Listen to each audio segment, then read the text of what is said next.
ជំរាបសួរលោកគ្រូខ្ញុំឈ្មោះហេងអ៊ូឡុងថ្ងៃនេះដែរខ្ញុំមកបង្ហាញអំពី website របស់ខ្ញុំដោយ topic ដែលខ្ញុំជ្រើសរើសគឺ free online courses ហើយ course website មួយនេះនឹងបង្រៀនទៅដោយសិស្សប្អូនទាំងសិស្សច្បងឬក៏ខ្ញុំជាដើមដែលបានឆ្លងកាត់អំពីមុខវិជ្ជាផ្សេងៗដែលបានរៀននៅសាលាតិចណូ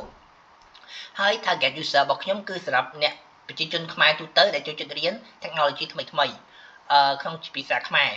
បញ្ហាដែលខ្ញុំមើលឃើញនៅក្នុងស្រុកខ្មែរគឺថាពួកយើងនៅកង្វះខាតនៅ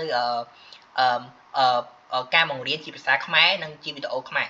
បាទឥឡូវយើងចាប់ផ្ដើមចូល demo របស់យើងតែម្ដងដោយនៅក្នុងwebsite របស់ខ្ញុំមានក្នុង navigation bar របស់ខ្ញុំគឺខ្ញុំមាន12 link មាន home about blog courses instructor quiz podcast resources dashboard contact donation និង sign up នេះគឺជា logo របស់ខ្ញុំដែលមានឈ្មោះថា learn with meហើយនេះ you and me មើល style ទៅគួរឲ្យខ្លាចតែវាមិនខ្លាចដូចអ្វីយើងគិតទេហើយនេះគឺជា style ដែលខ្ញុំធ្វើយើងចុច hover លើប៊ូតុងយើងអាចចុច visit course នេះបានជាដើមហើយនេះគឺជាអ្វីដែលខ្ញុំបានបង្កើតឡើងដូចជាកាត់អីមិនរើស website របស់ខ្ញុំយើងមានព័ត៌មានលម្អិតហើយអានេះគឺជា popular course ដែលខ្ញុំបង្រៀននៅក្នុង website របស់ពួកខ្ញុំបាទ free ទាំងអស់មានផ្កាយ55បាទអានេះគឺជា style នៃការ register to get certificate បាទហើយនេះគឺជា expert អ្នកជំនាញនៅក្នុង website របស់ខ្ញុំដោយការពិតយើងមានច្រើនអ្នកក៏តែយើងបង្ហាញដល់អ្នកដែលល្បីនៅក្នុង website របស់យើងហើយយើងអាច contact គាត់បានមាន Facebook មាន Instagram LinkedIn ជាដើមបាទនេះគឺជា footer របស់ខ្ញុំមាន Facebook ខ្ញុំនិង GitHub ខ្ញុំហើយនេះគឺជា about នៅក្នុង about ខ្ញុំរៀប style បែបនេះមានរូបភាពបែបនេះហើយនឹងមានព័ត៌មានលម្អិតតិចតួចតាក់ទងនឹង course មានប្រមាណ live សិស្សអាចរៀនបានមួយជីវិតចឹងទៅហើយ awesome feature របស់ខ្ញុំមានអីខ្លះហើយ trusted by អង្គការអង្គភាពអីណាមួយនេះគឺជា footer style ដូច home ដែរចំណែក blog នៅក្នុង blog page របស់ខ្ញុំមាន post ជាច្រើនបាទយើងគ្រាន់តែ hold លើ post មួយយើងមាន effect បែបនេះយើងឃើញស្រួលមើលបាទហើយក្នុង post មួយមានព័ត៌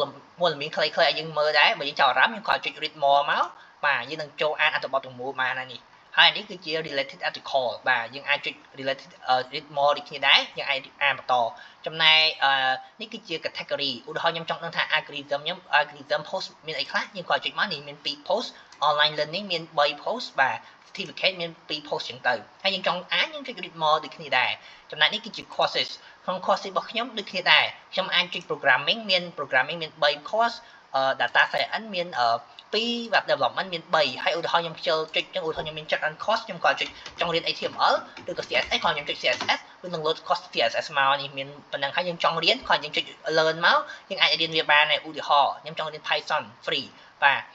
ខ្ញុំចុចមកនេះព័ត៌មានលម្អិតពី Python ដែរអូណាគេបង្រៀនវា course content អីខ្លះគ្រូនឹងឈ្មោះអីគេហើយយើងក៏ចុច learn now មកយើងអាចរៀនដែរហើយរយៈពេលប៉ុន្មានម៉ោងយើងដឹងទាំងអស់បាទចាំឥឡូវយើងចូលទៅ instructor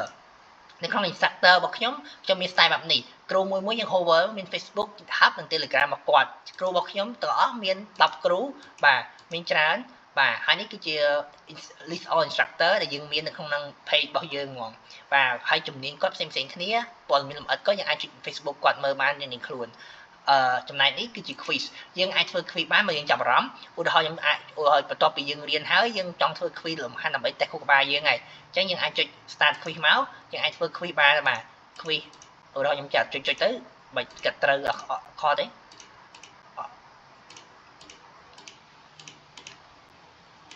ទាំងអស់យើងអាចដាក់លំហាត់បន្ថែមទៀតបានបាទ submit ទៅយើងប្រាប់ហើយនេះយើងត្រូវ5ខ12បាទឥ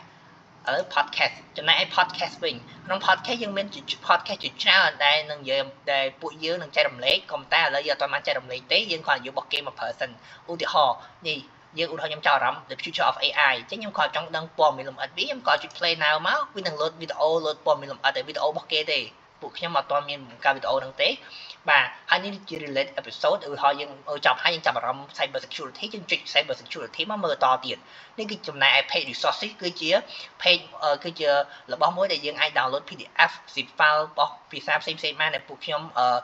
ធ្លាប់រៀនសិក្សាពីមុនឧទាហរណ៍ខ្ញុំចង់រៀន JavaScript basic អញ្ចឹងខ្ញុំក៏ចុច download PDF មកនេះ load PDF មកនេះ331ទំព័រខ្ញុំចុច download ទៅរៀនបានហើយបាទយកសៀវភៅនឹងប្រើប្រាស់បានហើយបើចរោអីបាទ zip file ក៏មានអីក៏មានបាន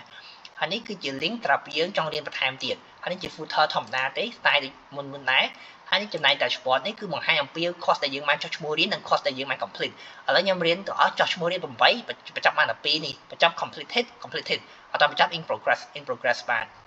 ហើយនេះ footer ដូចគេដូចឯងដែរ ចំណែក contact នៅចំណែក contact វិញយើងមានបែប style បែបនេះមាន map មានទីតាំងរបស់ពួកយើងមានលេខទូរស័ព្ទអាច contact មួយយើងបានបាទហើយនេះគឺជា donation បើអ្នកទាំងអស់គ្នាចាប់អារម្មណ៍ចង់ donate ឲ្យខ្ញុំដើម្បីគ្រប់គ្រងខ្ញុំអ្នកទាំងអស់គ្នាអាច donate តាម ABA ឬក៏ bank ណាមួយដែលអ្នកក៏ចាប់អារម្មណ៍ឧទាហរណ៍ខ្ញុំចង់ donate ខ្ញុំតាមរយៈ ABA ក៏ donate now នឹងនេះ load មកយើងអាច donate ឲ្យខ្ញុំបានឧទាហរណ៍ឥឡូវយើងចូល sign up នៅក្នុង sign up របស់ខ្ញុំអ្នកទាំងអស់គ្នាអាចចុះឈ្មោះឧទាហរណ៍អ្នកទាំងអស់គ្នាមាន account ហើយអាច log in ធម្មតាមកតែបើអត់ទាន់មានទេតែអ្នកទាំងអស់គ្នាអាចចុច link នេះក៏បានចុចនេះក៏បានចុចមកមាននឹងបែបនេះចឹងយើងអាចចុះឈ្មោះអីបានបើយើងធ្លាប់មាន account ហើយគឺ log in មកបានធម្មតាឥឡូវយើងចូលទៅកាន់response បាទឥឡូវយើងចូលទៅកាន់ទំហំលានទូរស័ព្ទ response របស់យើងម្ដងនេះជាទំហំលានទូរស័ព្ទរបស់ខ្ញុំនៅក្នុង home page បាទហើយ navigation bar វានៅចំហៀងនេះវិញយើងអាច scroll វាបានវាអស់មាន12យើងអាចចុចនេះបានបាទនេះ style របស់ខ្ញុំពេលខ្លះជាទូរស័ព្ទបែបនេះពួកខ្ញុំបង្កើតជា2មាន tab plan និងទូរស័ព្ទឥឡូវខ្ញុំបង្ហាញអ្នកនរគ្នាអំពីទូរស័ព្ទបាទ style ទូរស័ព្ទបែបនេះចំណែកនេះជា above នៅក្នុង above របស់យើងបែបនេះពេលខ្លះជារៀងទូរស័ព្ទបាទ footer ចុះបន្តមកចុះអីបានបែបនេះចំណែក i block បែបនេះអ្នកនរគ្នាអាច filtering អីធម្មតាបាននេះ algorithm មាន2ឥឡូវខ្ញុំចង់អានអត្ថបទក្នុងហ្នឹងក៏បានដែរបាទពេលអានទៅវា style បែបនេះបាទហើយ related cost ឥឡូវខ្ញុំចាប់ដើមចុចទៀតឥឡូវគ្រប់ cost ទាំងអស់ដែលខ្ញុំចុច link page ទាំងអស់គឺវាមានពណ៌លឿងឥឡូវខ្ញុំចុច page cost វាមាន page cost ពណ៌លឿងវិញបាទឥឡូវខ្ញុំអាចរៀនពីនេះបានដូចគ្នាបាទក្នុងទូរស័ព្ទក៏បានដែរ free បាទអានេះនៅក្នុង instructor ចំណែក instructor នេះទាំងអស់គ្នាចុចមើលបានដូចគ្នាដូច computer វាអីដែរនេះមានទាំងអស់ style បែបនេះខ្ញុំដាក់ style បែបនេះហើយនេះ quiz យើងអាចមាន style បែបនេះបាទ style បែបនេះ hover pick អីលើដូចតែ computer ដែរទេ style quiz មកនេះ style quiz មកបានដូចគ្នាដែរបាទធ្វើ quiz ធ្វើអីបានដូចគ្នាហើយនេះជា podcast នៅក្នុង podcast ក៏ដូចគ្នាដែរអ្នកនរគ្នា style បែបនេះខ្ញុំដាក់ style បែបនេះហើយចុច play now មកនេះយើងអាចស្ដាប់វីដេអូបានអីទាំងអស់បាទហើយចំណែកនេះជា style resources បាទ style resources ខ្ញុំបែបនេះ style dashboard ខ្ញុំបែបនេះបាទបែបហ្នឹងនេះជា style contact របស់ខ្ញុំបែបនេះបាទ style sign up របស់ខ្ញុំ donation របស់ខ្ញុំបែបនេះនេះយើងអាច donate អីធម្មតាបាននេះជាបាទចំណែកនេះគឺជា style បែបiPad បាទ style បែប iPad គឺ style បែបនេះយើងអាចចុចបានចុចវាមកនេះចំណែក sign up គឺបែបនេះវិញនៅក្នុង iPad បាទហើយចំណែកinstructor អីបែប iPad គឺ style បែបនេះបាទសូមអរគុណទាំងអស់គ្នានិងលោកគ្រូ